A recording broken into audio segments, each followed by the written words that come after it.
Good afternoon. This is Board Chair Linda Chinya, and I'd like to welcome you all to a public board meeting of the Baltimore City Board of School Commissioners. Just a reminder to folks, if you have not done so yet, please to mute your phones. I'm going to now do a roll call of the board to identify who's on the call. And board members, please remember as we go through the meeting to identify yourself so that I will know for the record who is speaking. And I will do the roll call for each of the votes. So Commissioner Bondima, are you here? Okay. Commissioner Brooks? Bondima's here. Okay, thank you. Commissioner Brooks? Okay. Commissioner Frank?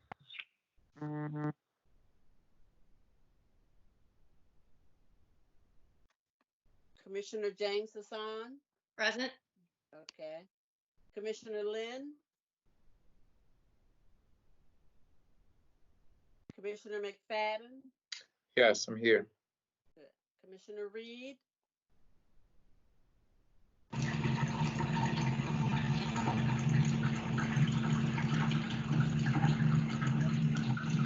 Commissioner Rick? I'm here. Okay. Commissioner Roberts?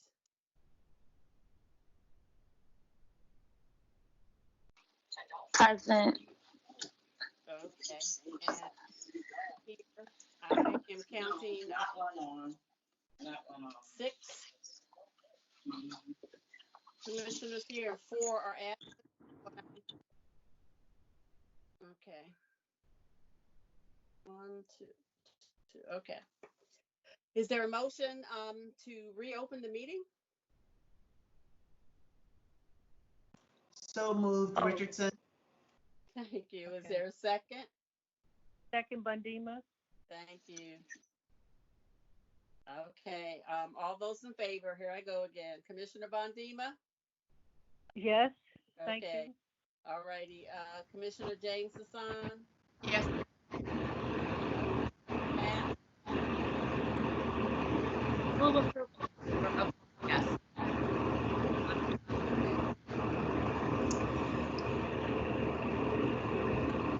Frank, are you Did you say Frank? in favor of reopening the meeting? Yes. Okay, thank you. Commissioner Reed, is he here yet? Okay, Commissioner Richardson? I'm here and can hardly hear you. Okay. I'll talk louder. Okay. Commissioner Roberts? Yes. Okay. In favor? I have 7. Anyone opposed? And no abstaining. There are 3 and 3 absent.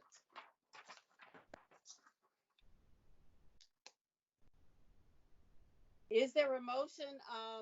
Is Commissioner Lynn on board yet?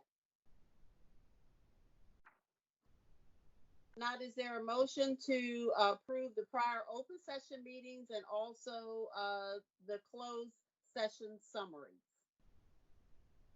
Bondima, so moved. Thank you. Is there a second? Second, James. Thank you.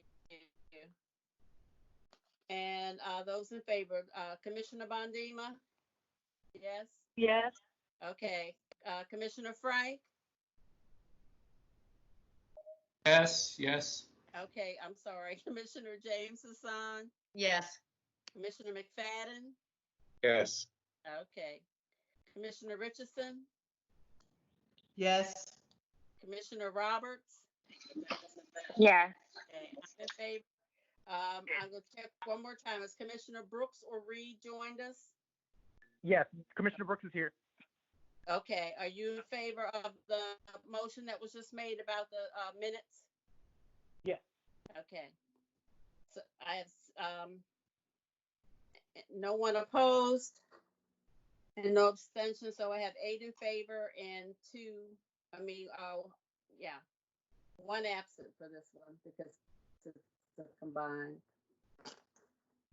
Alrighty. Thank you.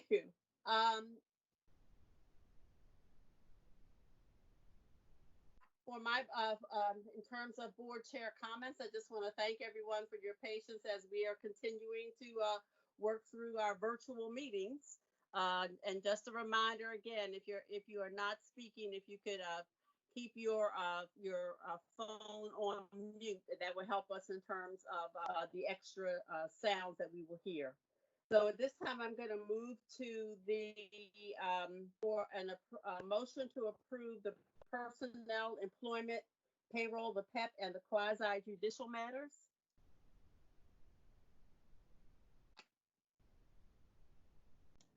So moved, Richardson. Second. Okay, is there a second? Frank, second. Thank you. And all those in favor, Commissioner Bondima? Yes, thank you. Okay, Commissioner Brooks?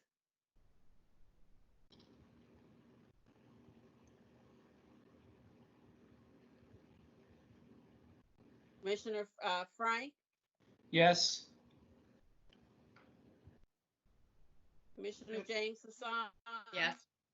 Okay. McFadden? Yes. Commissioner Richardson? Yes.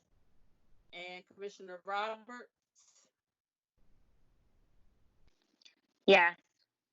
And I'm in favor. Is Commissioner Brooks still there or not? Or Reed? Yes. Can you hear me? Yes. Yes. Okay. So anyone opposed? Any abstained? That is 8 and 1 absent, and their motion carries. Okay.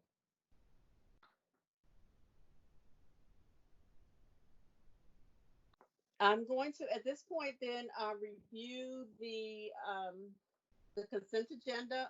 Board colleagues, please let me know if you would like an item removed, and please state your question for the staff so that we can have them prepared for this. We are going to start with item 6.01. which is a memorandum of agreement with Coppin Academy. 6.02, FY 2021 budget.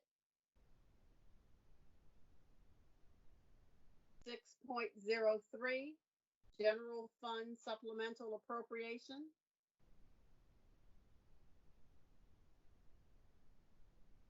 6.04, the budget amendment request.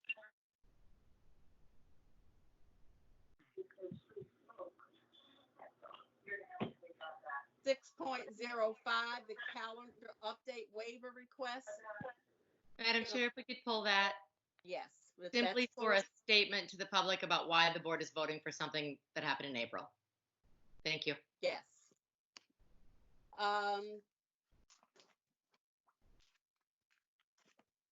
Sorry, 11.01, Haggerty phonemic awareness.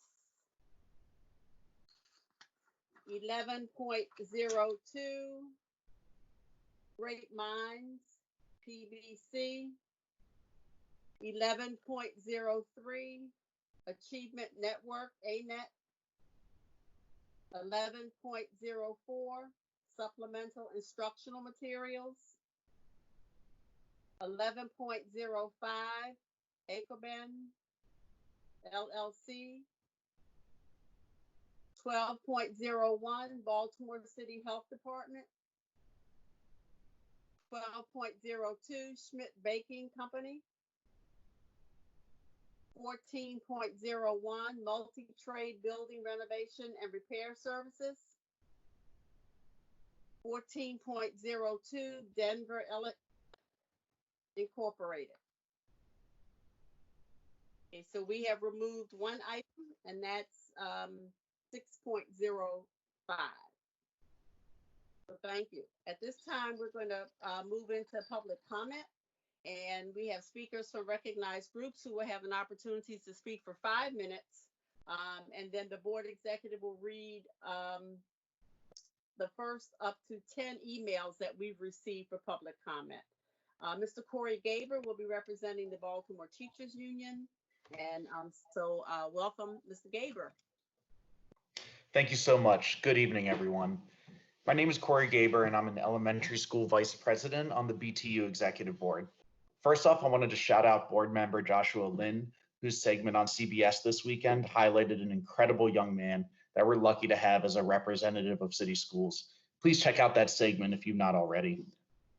As we struggle to feed our community, close the digital divide, and provide instruction and social emotional support while juggling overwhelming challenges in our personal lives, the COVID crisis tends to narrow our field of vision onto the survival needs of the here and now. This is understandable, and at the same time, we cannot let the structures which lift up the voices of students, PSRPs, teachers, parents, and community members become a casualty to our daily challenges. As budgets for next school year are shared with school communities, we at the BTU have received a number of concerning communications from staff, students, and parents, which tell stories of democratic processes falling by the wayside. I hope to recenter a fundamental question facing public schools right now. Who has the power to decide what happens inside of a school building? Board Regulation KCA-RA states that, quote, as part of the budget process, the principal shall share information about the budget with parent and community members and the school community, and shall provide opportunities for parent and community input on the school's budget priorities. The principal remains responsible for determining what is included in the budget, which is submitted to the CEO for approval, and nothing in this policy shall be construed to alter that responsibility, unquote. Many principals in city schools have created robust, democratic, and transparent mechanisms to engage school family councils and all school constituencies to ensure their budget reflects the values and will of the community it serves. Others have simply ignored this regulation, leaving staff members, students, and parents shocked to see budgetary decisions that do not reflect their input at all, if their input was even solicited. With fall learning expected to look very different, COVID-19 adds another engagement challenge, being unable to meet physically in the school building. When you combine this reality with the digital divide, it could mean a 2020-2021 school year where the communities most impacted by decades of racist public policy and disinvestment are least able to have a say in the allocation of resources in their school. So what do we do about this significant equity challenge? BTU poses the following questions to the board in order to best answer. What district data exists on how many school family councils are active? What is the range and average number of meetings held and participation rates at said meetings across the district? When that data is disaggregated, how does it map out based on geographical location in the city and demographics of the families served? What practices are principals utilizing who have achieved deep and wide engagement with their school communities? How can we lift up and duplicate their outcomes elsewhere? While Regulation KCRA does state that the school family councils will meet throughout the year at flexible times, be open to the public, be promoted in advance, and have minutes taken and shared, I don't see any language saying what the consequences will be for not doing these things. What happens to principals who do not hold and promote these meetings, do not take minutes and share them, and do not gather input on school budgets before making them?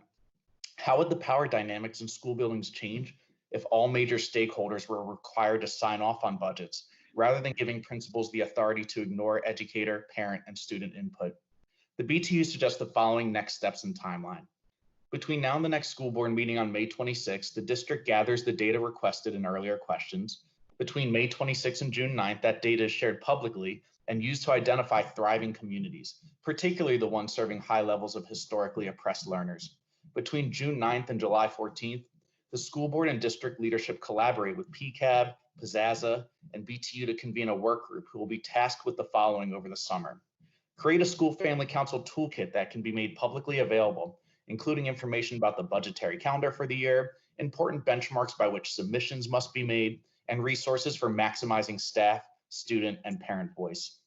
Analyze board policy KCA and board regulation KCRA to see where accountability can be inserted to ensure fidelity to the spirit behind the language, and come up with a plan to ensure democracy and community input during the 2020-2021 school year, where learning conditions will be dramatically different due to the COVID crisis. I welcome the board's thoughts on these issues and questions, And please know that our push here is accompanied by a true commitment to put work and time towards solutions. Thank you. Thank you. As always, Mr. Gabriel, if we could have your comments in writing. I will say the push with our budget process over the past few years has been to really have that input. And I would suggest if anyone knows of places where that's not happening, we would encourage you to please let us know because that is not the intent. But if we could get your comments in writing, we will respond. I will send those immediately. Thank you. Thank you. I have a message that at this point, I believe there are no other folks who have sent emails for public comment. And so if not, then I'm going to move back to the consent agenda and ask if was there anything from the comments that we've had that would have board members want to pull any other items from the consent agenda? Madam Chair, I may be on late, but I'd like to pull 1101, 2.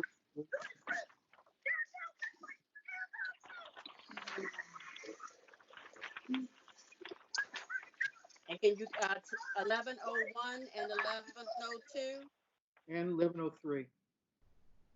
And can you tell us why so that staff can respond? I'd like to learn a fair amount from Ms. Lane about the dynamics of Eureka, and ANET. They're the two programs. One's called Eureka, and the other's called ANET. I'd like to learn about those. I'm having trouble with audio. I'm going to hope that you just want information about the actual programs, materials. Yeah. Okay, I have the three. Okay, 1101, 1102, 1103, along with 6.05. So with that is Madam, a motion. Excuse me. Madam Chair. It's Commissioner Roberts. Could you pull 6.02, the budget, for a vote?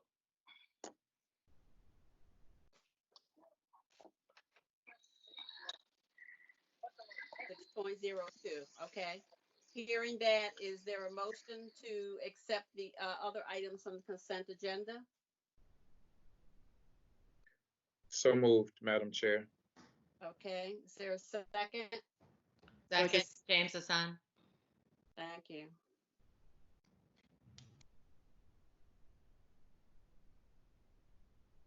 Okay.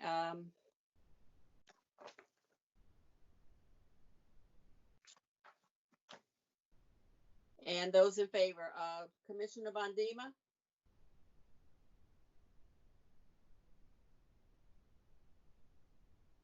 Is she? Okay, Commissioner Brooks?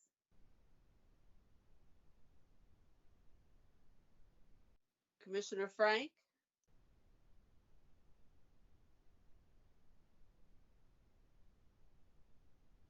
Yes. Sorry. Okay, thank you. Commissioner James Hassan? Yes. Commissioner McFadden? Yes. Commissioner Reed? Yes. Commissioner Richardson? Yes. Commissioner Roberts? I'm sorry, Madam Chair. Please don't hate me. What is this vote for? For the consent agenda. Okay, yes. Okay. And I'm in favor. Is Commissioner Bondima back? Is she here? Or Commissioner Brooks? Okay. Any opposed? Any abstentions? Yes.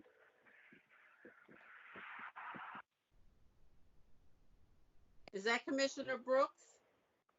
Yeah, Madam Chair, can you hear me? Yes, I can hear you now. Yes, I agree with the Consent agenda? Okay. So we have 8 in favor and Can you hear me now? This is Bondima. yes, uh-huh. Are Okay, you in favor of the consent agenda? Yes, I am. Yes. Okay, thank you. 9 in favor and 1 absent. I'm sorry, 9 in favor. Okay. Sorry about that. Okay, so now I'm gonna look at the items that were pulled from the consent agenda, and the first item was, 6.01, 6.02, I believe, for the budget. You wanted it pulled for the vote, was that it, Commissioner Roberts? Yes. Was it, okay. Was there any particular question you had, or just want the vote? No particular question. During the 3x3 that we had, there were a couple requests of some pullouts that could potentially be added as a part of the presentations and potentially the budget actual construct for next fiscal year to show where the district included more community feedback and really see where those where the dollars were allotted towards the priority areas.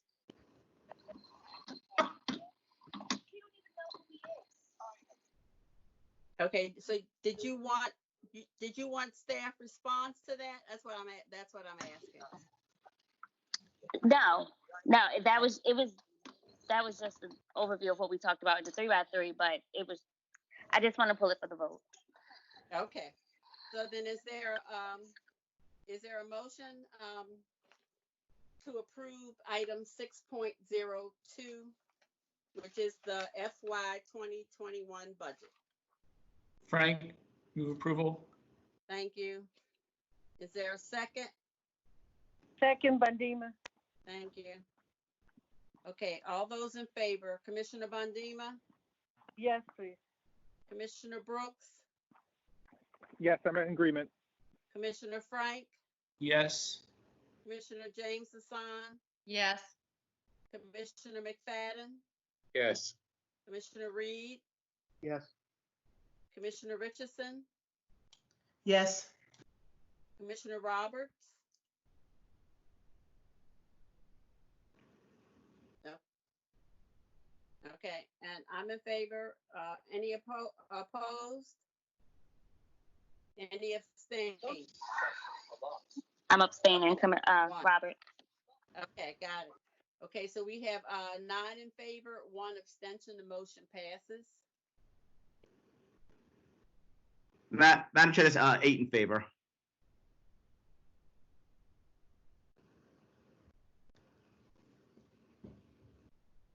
Thank you. Sorry about that. Okay. Okay, the other item that was also pulled was 6.05. The FY the school year 2019-2020 calendar update and waiver request. And I think we'd like to have this, if staff could just give us some justification about this particular request and some information.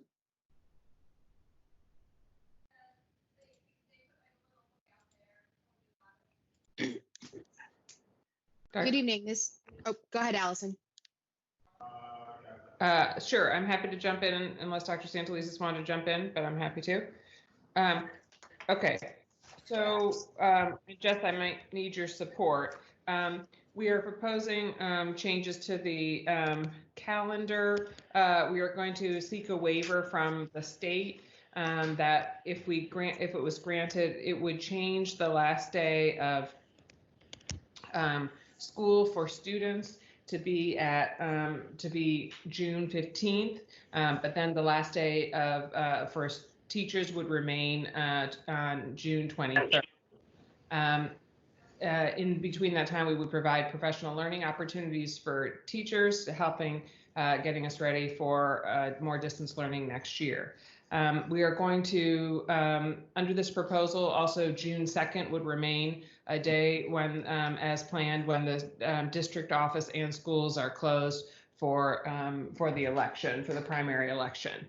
If this waiver is granted by the state, it is our hope to then continue to work with our union partners to think about how to best leverage this time to support our students and support our our planning for next year. So that could include use of some of this of the time this year to help add instructional time for students next year, or use it as professional learning opportunities next year. But we would work with our union partners on that.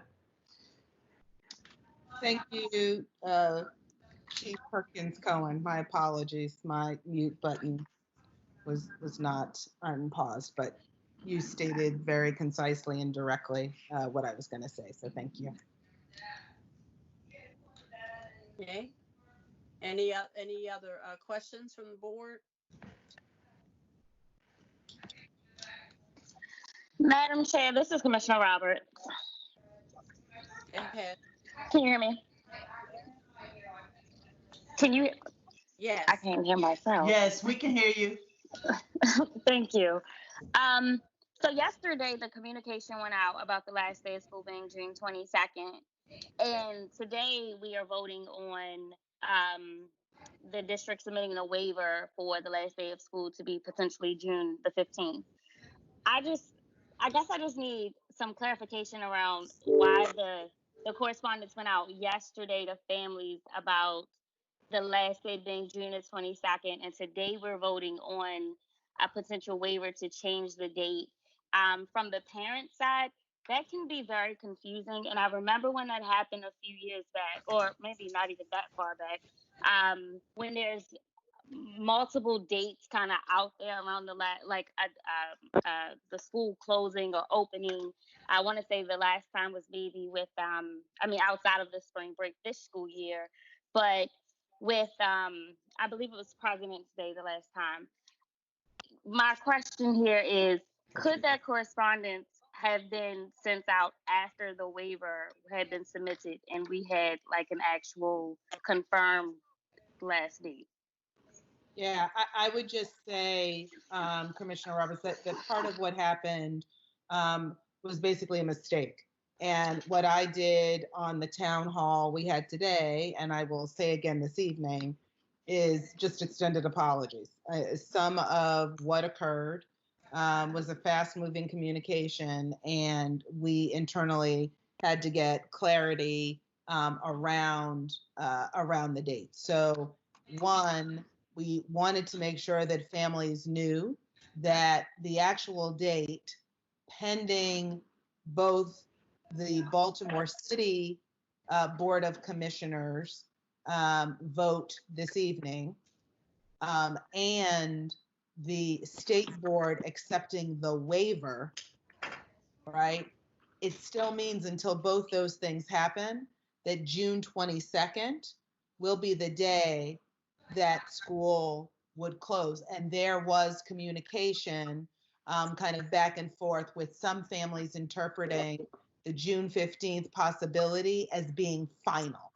And so wanting to go out and make sure that families knew that actually it's not final, and tonight's vote will determine whether it's final, as well as subsequent decisions on waivers made by the state board will determine whether it's final. So it was admittedly choppy. I myself apologized today during our virtual town hall. And so I fully acknowledge and would not try to obscure the fact that absolutely communication could have been clearer. It was a misstep, but we're working now to rectify that. Thank you, Dr. Thank you. Commissioner Frank, did you want to? Okay. No. Okay. And I will also add that there have been some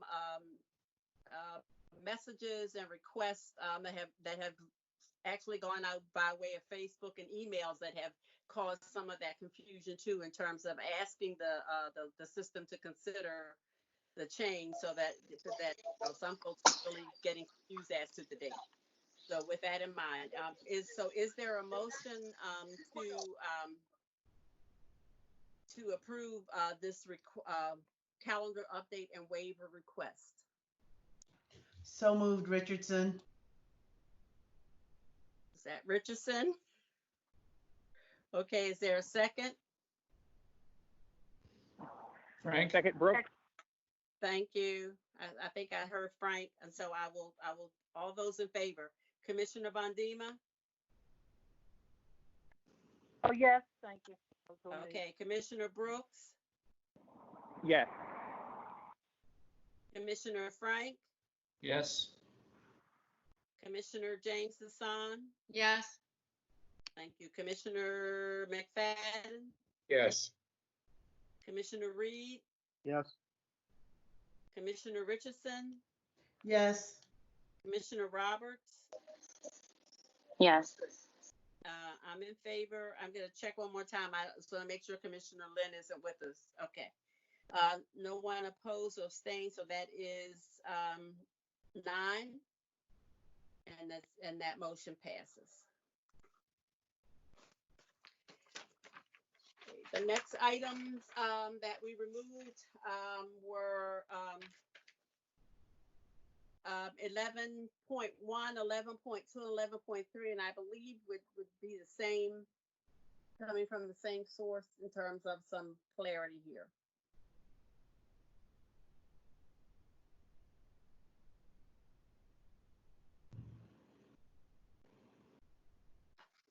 Is there a staff person for the chief academic office that can answer those, talk about those for us? Yes, Commissioner Chinia, Janice Lane, Executive Director of Teaching and Learning.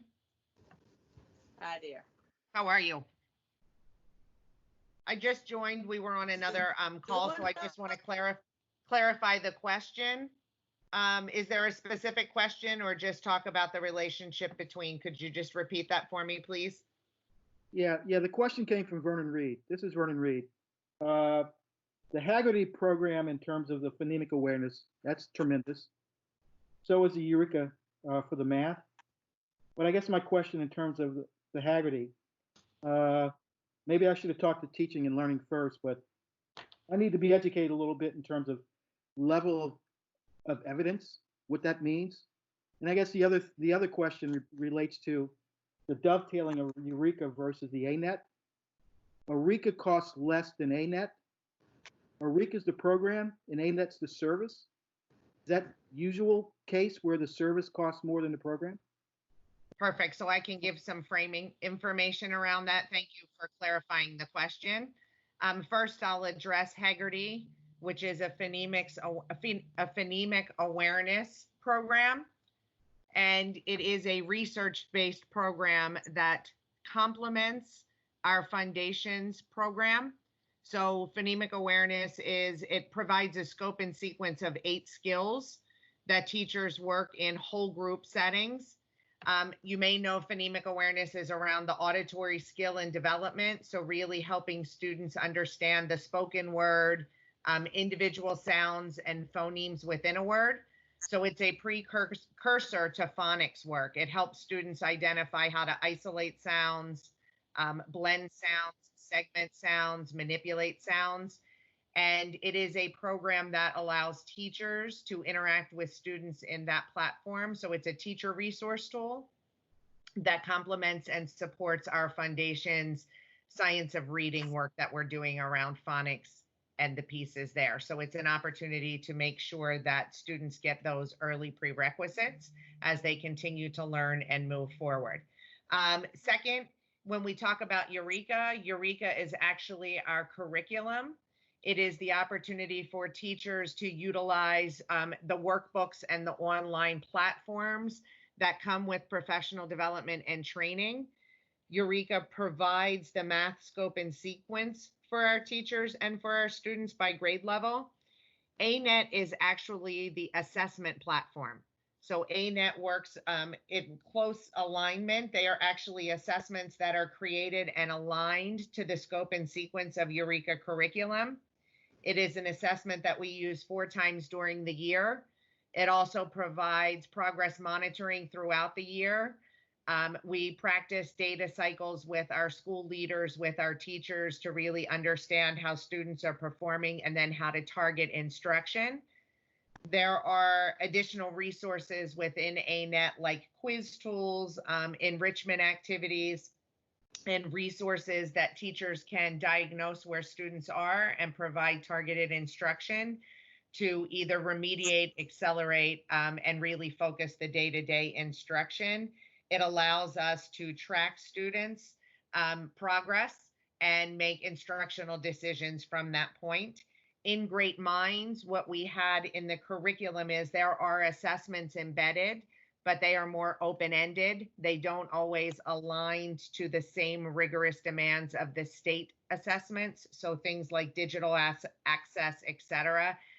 So bringing ANET to the table provides that as a full continuum and platform for our students. The last question is, are we using other Louisiana initiatives? Looks like the idea of Eureka and ANET was big in Louisiana. You've got mail. Are we doing more of that? So we have used Eureka now. This is going into year 3 of Eureka implementation and year 2 of ANET.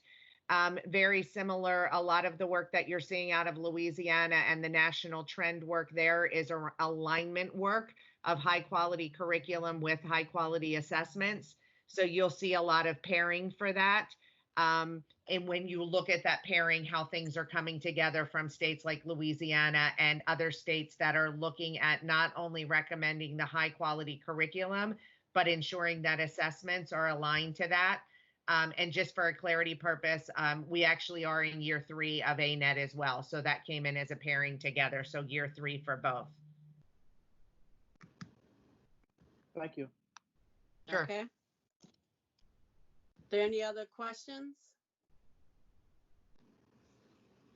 If not, can we do these 3 together then? Is that okay, Commissioner Reed?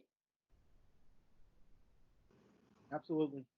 Okay, so is there a motion to approve 1101, 1102, and 1103? So moved. Okay. Commissioner Reed, is there a second? Second. Second. McFadden, okay. Okay, and all those in favor, Commissioner Bondima, Yes. Commissioner Brooks, Yes. Commissioner Frank, Yes. Commissioner James Hassan, Yes. Commissioner McFadden, Yes. Commissioner Reed, Yes. Commissioner Richardson, Yes. Commissioner Roberts. Yes. Okay, and I'm in favor. No one's opposed, no abstentions, so that's 9 in favor. These 3 items are approved. Okay, thank you. Thank you, Ms. Lane. Anytime. Thank you. Okay.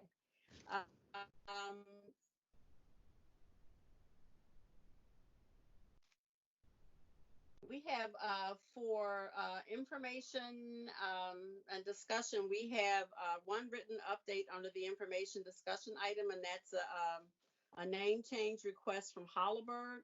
So at this point, I'm going to turn it over to the Office of New Schools Initiatives for presentation on the operator renewal.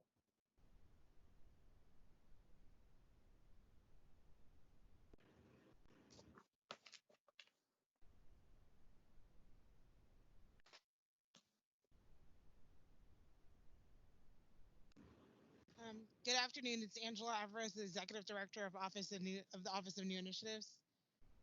Hi, and this is Trevor Roberts. I'm a specialist in the Office of New Initiatives. So as you guys know, on an annual basis, we conduct a review process of our charter and other operator-led schools. It typically begins in the penultimate year of the contract and then completes in that final year. So schools going through the upcoming round of renewal have contracts that would end on June 30th, 2021. Typically, we have a process where we debrief with stakeholders, including operators, between March and May. And at this time, we would be presenting sort of the final process to be consistent with any changes based on state assessments or feedback that we've heard. And then begin the process starting in June, with the board then voting in the following January on the renewal process. We were in the early stages of doing the debriefing when the COVID-19 led to social distancing and closure of schools. And so we weren't able to actually hold our sessions with operators and other stakeholder groups because of that. Additionally, the transition to distance learning means certain data points that we would use in the renewal process will now be incomplete or unavailable. For example, schools are not taking the state assessment. So this year's state assessment would be what would be typically considered when they came around for renewal in the fall. Additionally, attendance is impacted obviously by the school closures and our new distance learning that we're conducting here. Suspension data, satisfaction surveys are not able to be conducted. Also, the school effectiveness reviews were interrupted. We were able to do one before the closures occurred, and we've not been able to hold our Office of Special Education site visits. So due to that, we think what makes sense is that we postpone the renewal process until we have a better understanding of the implications of this March through June period and what to do about those, and have had a chance to engage with operators. We also need to be able to actually schedule the SER and special education visits when schools reopen, and they need to be cognizant of any differences in how we're doing the learning based on any lingering COVID-19 implications. And so we will conduct a debriefing session once we have a better understanding of the challenges and can get some ideas around solutions. These are just a list of schools that are would have been up for renewal, whose contracts are set to end at the end of next school year, June 30th, 2021. And this is the next set, 21 to 22. What we're recommending to the board is that you guys approve postponing the school year 2021 renewal process to school year 21-22, and that we extend the contract of the schools whose contracts would normally end on June 30th, 2021 by 1 year, so that they end on June 30th, 2022. Are there any questions? Thank you. Any questions, Mr. Alvarez? Is this an action that the board will be doing this evening, or will this come at another meeting? It's going to come back to you for a vote on May 26th. Okay, thank you. Madam Chair. Yes, Commissioner McFadden. Ms. Alvarez, Angela, thank you for the presentation. I'm just curious with this. Can you just talk a little bit about how we'll continue to monitor the progress even in this year? I know that you'll be working through, ways to move forward given we're in the COVID crisis, but will this upcoming year also be factored into the renewal process? I'm sure it will, but can you just talk a little bit more about how we'll continue to monitor the progress of the schools that are up for renewal this year, given this extra year that they'll be provided if we vote in favor of this? Yep. So we continue to monitor the same things that we monitor when schools are in session. We've been continuing to provide guidance to schools. We just provided updated guidance on attendance, for example, to schools for how to take that during this distance learning period of time. And so we're in consistent communication. Certain requirements stay in force during this time, but it's different. It's different in terms of students who are able to engage during this time.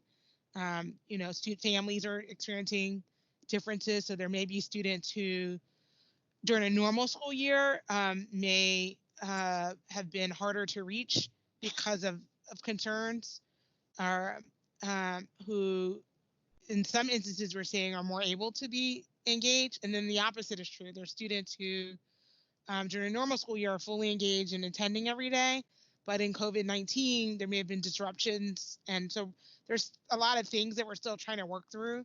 So we continue to have regular communications with schools. There's daily kind of actually messaging that goes out. We've been having regular meetings and check-ins with schools.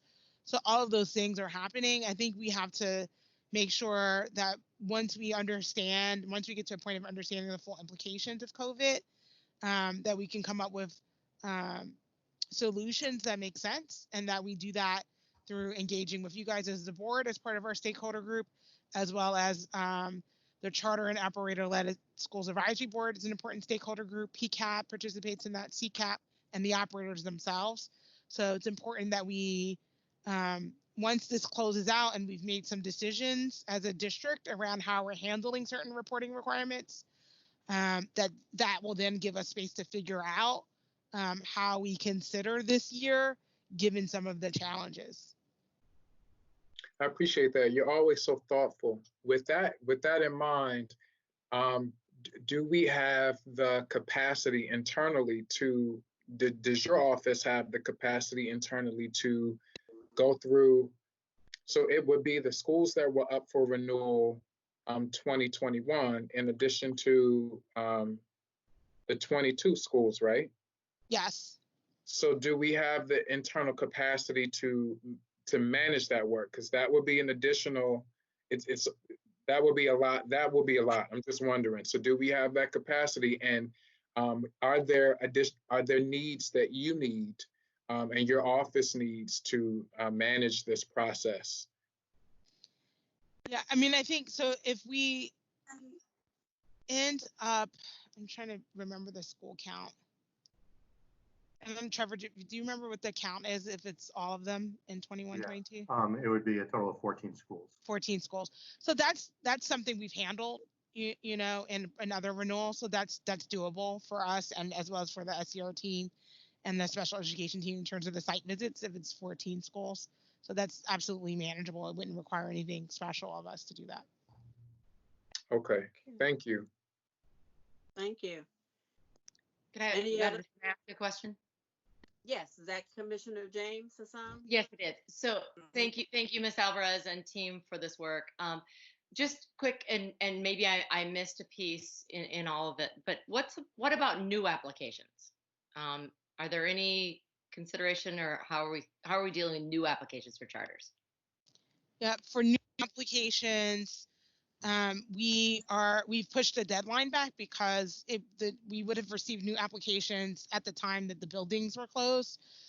So we've adjusted the timeline to push it back into the summer. We are also simultaneously going to be requesting a waiver from the state in case there continues to be challenges with the process. We're expecting 4 applications that are conversion applications of existing schools. And so we want to make sure, because we're talking about existing school communities, it's important, this is a community-driven process, that the community has access to participate. And so in this virtual environment, that limits the participation of certain people. And so that's something that we're trying to thoughtfully contend with. So that's why we are also, at the same time as we're trying to move forward, because we are excited about those applications, we're also requesting the possibility of delaying it till next year as well. Thank you. For similar reasons. Okay, thank you. Okay. Any other? Okay. If not, thank you, Ms. Alvarez. Thank you. And okay. As we said, we will vote on this May 26th, right? Yes. Okay. Thank you. Thank you. Okay. So I'm going to now turn it over to Dr. Santelises for CEO comments. Great. Thank you, Commissioner Chania. As we get started, I'm going to invite, excuse me, Chief Grant Skinner to highlight this evening's PEP agenda. Good evening, Dr. Santelises and commissioners. sharing several appointments this evening. First, Caitlin Brooks, Assistant Principal at Lakeland Elementary Middle School, is appointed Principal at Moravia Park Elementary Middle School effective July 1st. Next, Jamel Crandall, Guidance Counselor at Career Academy, is appointed Assistant Principal at Career Academy effective July 1st.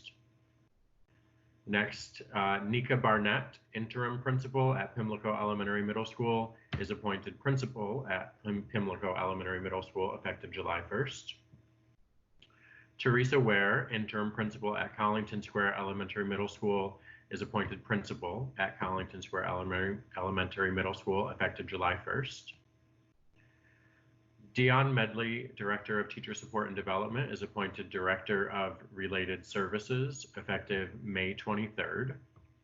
And finally, Sarah Long, Principal at Federal Hill Preparatory School, is appointed Principal at the Mount Washington School effective July 1st. Thank you.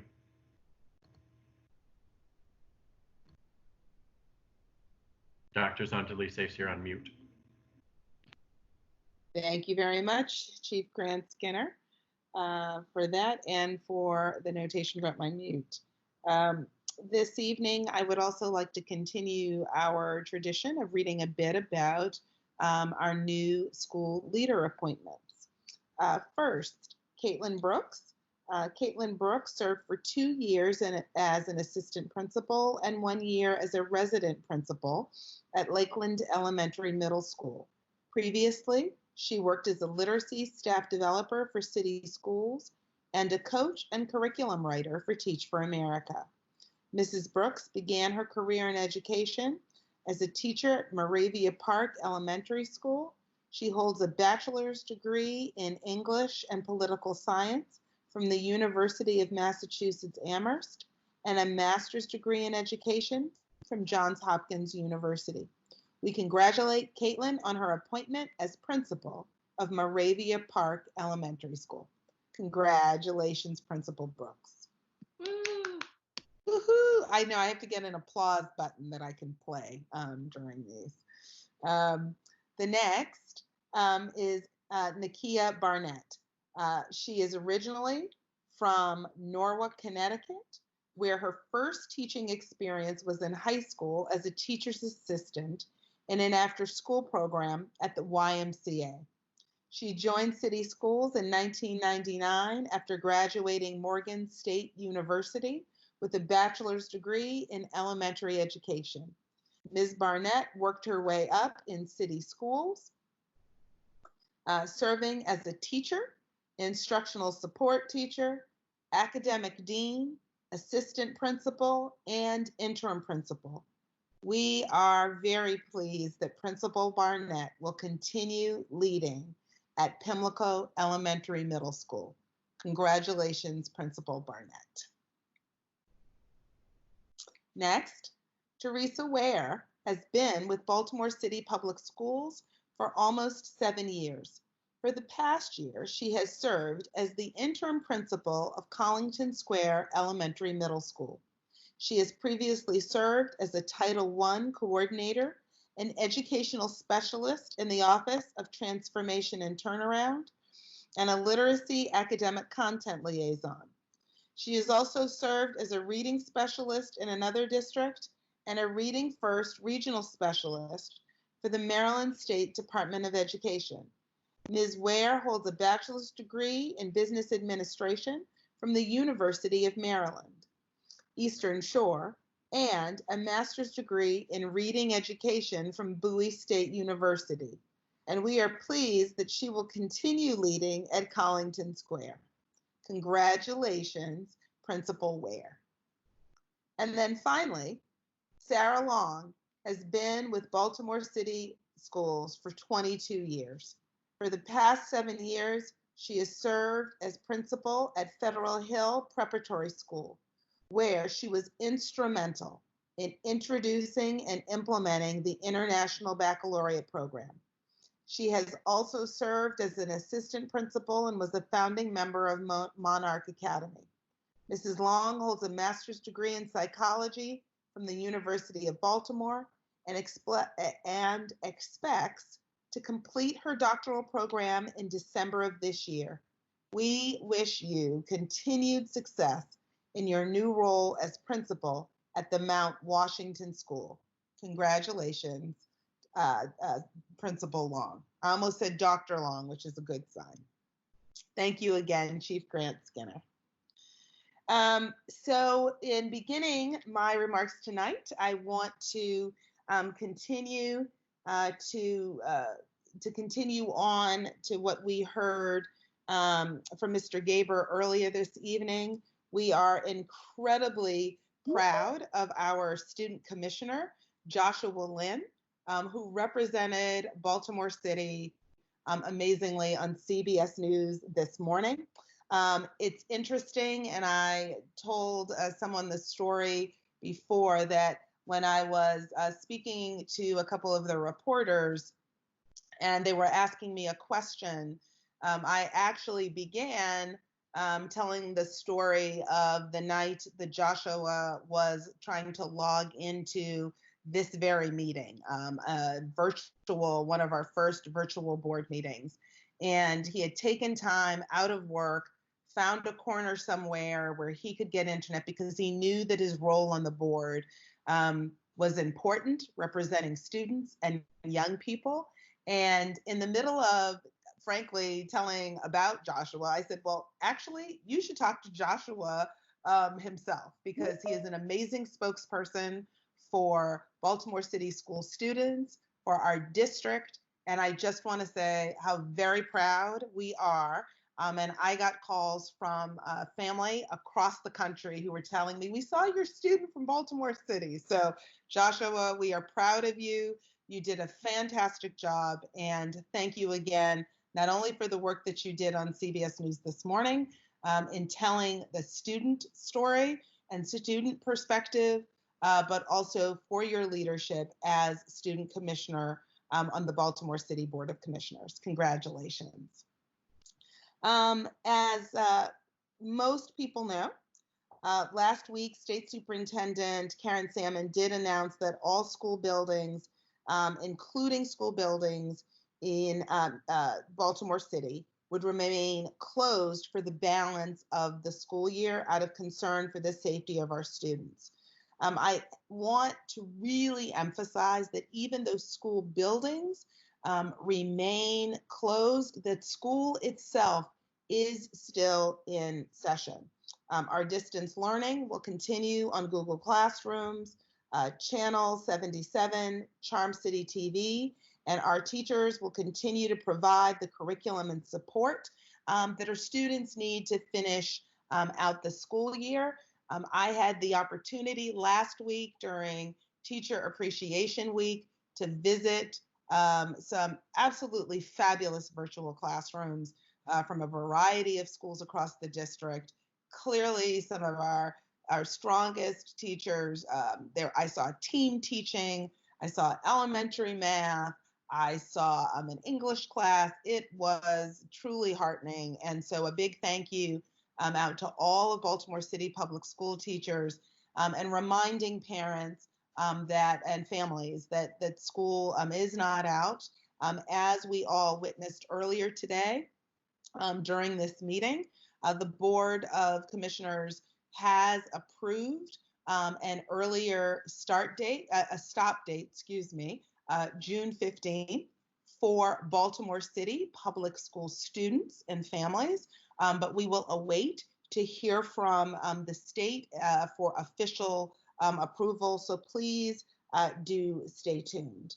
And as the Chief of Staff noted earlier, teachers will officially continue until, as of now, for June 23rd. But I do want to let teachers know that we will be working with the Baltimore Teachers Union to see if there are other configurations of that time, either in professional learning or additional time for young people during the fall, but that will be part of our ongoing communication and work with the Baltimore Teachers Union to see if there are other alternatives beyond just continuing professional learning through the 23rd. So please do stay tuned. In terms of tech distribution, I'm very pleased to announce that as of last week, our schools and central office team have distributed more than 11,000 Chromebooks to students who needed them for effective distance learning. Distribution will continue this week and next week. We will begin our second round in the hopes of reaching any students who still need a computer. So if you are a family or a student who has yet to receive a device and you are in need of a device, please reach out via our hotline and or via your school principal. Both are acceptable. Also, I have heard from a handful of families, there may be more, who thought or did place themselves on the list for the first round of distribution and might have been missed. Please let us know that as well. You will also be prioritized in this round 2 of distribution. And if you know of families who are in need of devices but may have concerns about how they might come out to get them or any information, please direct those to your school principal or a teacher or other staff member who is checking in, and we will get that information and make sure that we prioritize you on the second round of device distribution. I also want to take some time right now to thank Mayor Young and the City Council for allocating $3 million to city schools, specifically to bridge the digital divide that we have experienced, the teachers are experiencing, and certainly, and most importantly, that our students and young people are experiencing. This $3 million does enable us to buy more Chromebooks and to support more ways to expand broadband access. I have heard numerous stories from teachers that I'm in contact with who have said, and even today, there is one of our schools who finally reached every single family. Some children had moved to different locations, but the challenge does not end there. Teachers are saying, young people who they may have physically found where they are, but who might be able to check in for 5 or 10 minutes online, but because of the lack of stable broadband are really at a severe disadvantage when it comes to accessing our remote learning opportunities. So just know that we are continuing, like many throughout the city, to advocate for this broadband access. We're advocating also at the state level, and I have even had conversations at the federal level to make sure that we are doing everything possible to expand that. In the meantime, we are thankful to the mayor and the city council for the portion of this $3 million that we can also use to provide families and students with additional access to the internet. I also want to take time tonight to thank the Annie E. Casey Foundation for their support of a consultant on technology and district learning for the district. We have had to scale up incredibly quickly to meet a demand that, quite frankly, was unforeseen that would occur in this particular context.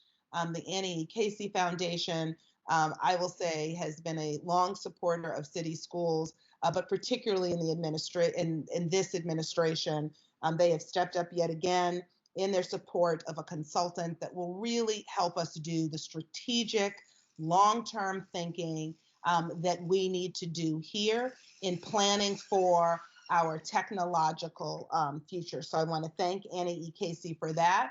And then I also want to thank Accenture. That is providing us, Baltimore City Public Schools, with consulting support for a month for free. They are donating those services And this support will help us actually prepare. Well, sorry, had somebody enter the room. Will actually help us prepare in planning for our future scenarios of when we come back to school, what we will face, how we make sure that we are ready operationally and ready to receive students and staff in a way that is safe and is ensuring our continuity of learning. And then finally, I want to thank all of the Baltimore City public school families who, throughout so much challenge and incredible conditions, continue to press for their children's access to learning. And the numbers of stories that I hear of families who are continuing throughout everything to prioritize the learning of their young people, their children, is heartening, and it speaks to just how important education is to so many families in our city. We see you, I applaud you, and what we are working towards now is making sure that we are set. I had a number of questions today in our Tuesday town hall of families who are rightly concerned about how their young people will make up time that has not been optimal over the past few weeks. We are working now. Again, we have a teacher advisory council that I am going to continue to consult with I think some really thoughtful educators across the district, as well as principals. PCAB I met with last week. They are also chiming in on what would be most helpful. And so we are prioritizing all of the ways that we can support your children, your families, in really making up this time. So thank you, Baltimore City Public School families and students. And that concludes my comments for this evening, Madam Chair. Thank you, Dr. Santelises. And we also want to add that in addition to Commissioner Lynn, who was our TV star, we also had a really great op-ed today that you had in the Sun, and I hope everybody has seen it. It's entitled "Baltimore School CEO, We Will Not Hold Low-Income Students Back Because of Coronavirus." And thank you for your advocacy for our students and our families with that article. Are there any reports from committees, any committee that would like to give an update at this time? Policy has not met. Okay. Operations, is there any update you'd like to give?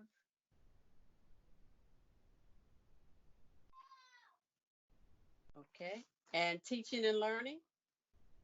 We had a great meeting, Madam Chair, last week. It was quite substantive. We had an opportunity to hear what the Office of Communications, Family and Community Engagement is doing to support the COVID-19 crisis. That was helpful. There was also quite a bit of feedback from our students or parents and community members that had concerns around English language learners.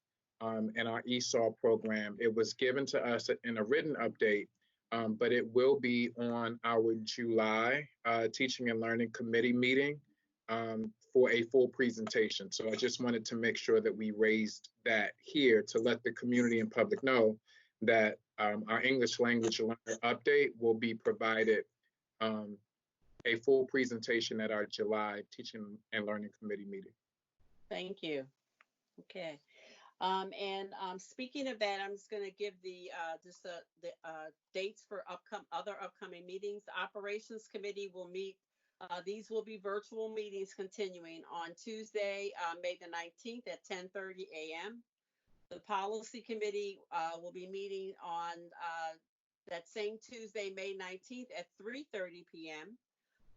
The next board meeting, executive session, will be at 3 on May 26th. The public board meeting at 5 o'clock on May 26th. And teaching and learning, as just mentioned, will meet on Tuesday, June 2nd. And those are the upcoming meetings. Is there any other item that or business or comment that we need to make before I will entertain a motion to adjourn?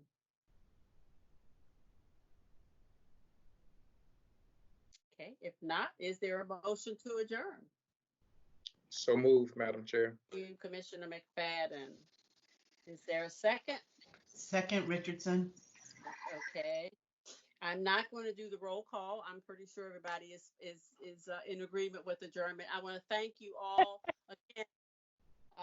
Thank you for your flexibility and your patience as we are still perfecting our virtual meetings. If there are any questions or comments, please feel free to, you can always send those to the board office. I will also let you know that some of the work that you will be hearing from our committees as we move forward will be working with our staff and community in terms of thinking of what will happen and how we're going to address the recovery for our students once we hopefully get to our new normal and can return to some of our school buildings. So until then, if there's nothing else, I will say that this meeting is now adjourned, and good evening, everybody, and please stay safe. See you soon. Good night. Good night. Good night.